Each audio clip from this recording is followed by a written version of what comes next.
जीत हो गई है। इस वक्त की बड़ी खबर, मंत्री किरोड़ीलाल मीणा के भाई जगमोहन मीणा की हार हो गई है। डीसी बैरवा जीत गए हैं, नया चेहरा थे और इसके लिए पूरी तरह से बैटिंग की गई थी सचिन पायलट की तरफ से। किरोड़ीलाल मीणा हालांकि सुबह न्यूज 18 राजस्थान से एक्सक्लूसिव बातचीत करते हुए दावा कर रहे थे कि दौसा ही नहीं, हम 7 सीटें जीतने वाले हैं। लेकिन दौसा 2 बार से जो कांग्रेस की कब्जे वाली सीट रही है, एक बार फिर यानी कि हैट्रिक यहां पर कांग्रेस की लग गई है।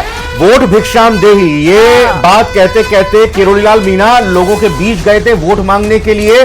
और साथ ही साथ ये क्या माना जाए कि किरोड़ीलाल मीणा की इस अर्जी को खारिज कर दिया है, उनकी इस मांग को, इनकी इस अंदाज को नकार दिया है। लेकिन बड़ी बात यही, जगमोहन मीणा पहले लगातार इंतजार कर रहे थे। किरोड़ीलाल मीणा को लेकर कहा यह भी जा रहा था कि लोकसभा चुनाव में वो चाह रहे थे कि दौसा लोकसभा सीट से उनके भाई को टिकट मिले, तब टिकट नहीं मिला, नाराज हो गए, ऐसी बात सामने आई। और उसके बाद इस्तीफा भी किरोड़ीलाल मीणा ने दे दिया था, लेकिन उनका इस्तीफा एक्सेप्ट नहीं हुआ था। अब जगमोहन मीणा उनके भाई चूंकि हार गए, पूरी तरह से 7 सीटों पर जब चुनाव थे तो सिर्फ और सिर्फ एक सीट पर यहां फोकस किरोड़ीलाल मीणा की तरफ से किया गया था, पूरी ताकत उनकी तरफ से झोंक दी गई थी। लेकिन अब वो अपने भाई को नहीं जिता पाए हैं, जगमोहन मीणा नहीं जीत पाए, बीजेपी हार गई है, तो इसका ठीकरा किस पर फूटेगा। लेकिन बड़ी बात, बड़ी खबर यही है इन चुनावों की। और लोकसभा चुनाव में भी जब सीट पर हारे थे, इस सीट पर तो कुल मिलाकर यहां पर खबर यही आई थी कि आशीष शर्मा जुड़ चुके हैं दौसा संवाददाता। आशीष बताइए,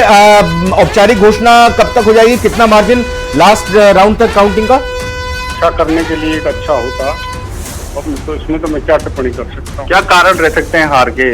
हाँ, ये ऑडियो पे जगमोहन मीणा को सुन रहे हैं। मैंने बोला नहीं, जब अपने हो जाए बेवफा तो क्या कीजिए, अपने लोग ही इस ढंग से कर बैठे हैं तो कुछ नहीं कहा जा सकता है। राजनीति मेरे जैसे सीधे साधे स्पष्ट आदमी का काम नहीं है, ये बहुत ही कुटिल राजनीति हो गई। तो मैं ये सोच रहा हूँ किन अपनों की बात कर रहे थे, मेरा ऑडियो आप तक पहुंच रहा हो, पूछिएगा जरूर आशीष, किन अपनों की बात कर रहे हैं? और आगे बढ़ाऊंगा और जो मेरे पास आएगा, जो मैं उनकी मदद कर सकता हूँ जीवन में, उनकी मदद करूंगा। लड़ते रहेंगे, चलते रहेंगे, संघर्ष है जीवन का। चुनाव वापस भी लड़ते रहेंगे या फिर अभी राजनीति? कोई कुछ पता नहीं, भविष्य के लिए क्या कह सकते हैं, भविष्य के गर्भ में छिपी रहती है सारी बातें। कब किसका सूर्योदय हो जाए और कब किसका अस्त हो जाए, इस बारे में कुछ नहीं कहा जा सकता।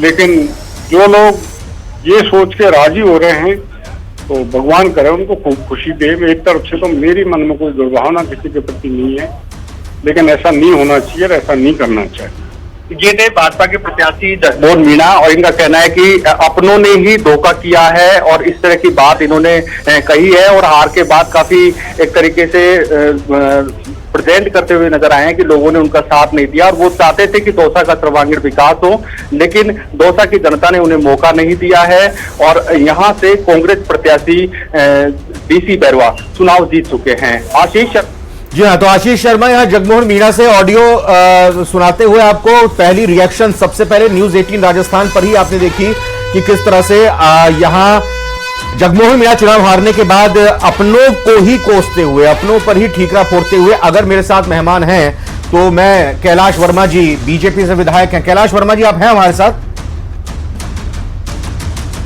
कैलाश वर्मा जी, मैं ये कह रहा था, सवाल जब सुबह सबसे पहले हमारे साथ जुड़े थे किरोड़ीलाल मीणा, मैंने तब भी उसी वक्त ये सवाल पूछा था, अपनों से कोई गिला शिकवा है क्या? वो सवाल का जवाब टाल गए थे। जगमोहन मीणा हार के बाद बोल रहे हैं अपनों ने कर दिया, बड़ी कुटिल राजनीति है। अपने तो बीजेपी के ही हुए, क्यों हरवा दिया? जनता जनार्दन का जो भी मैंडेट होता है वो हमारे को स्वीकार्य है। जनता फैसला करती है, जनता माई बाप है।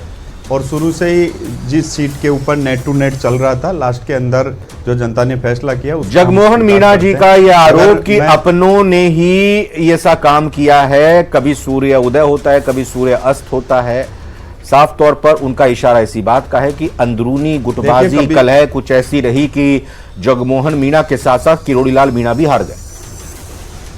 राजनीति के अंदर कोई भी चीज को जाहिर करना बहुत बड़ा मुश्किल होता है, मगर कभी कभार होता है कि सूर्य उदय होता है, कभी अस्त होता है, बहुत सारी चीजें। मगर भारतीय जनता पार्टी हर चीज को समावेश के रूप में लेके चलती है।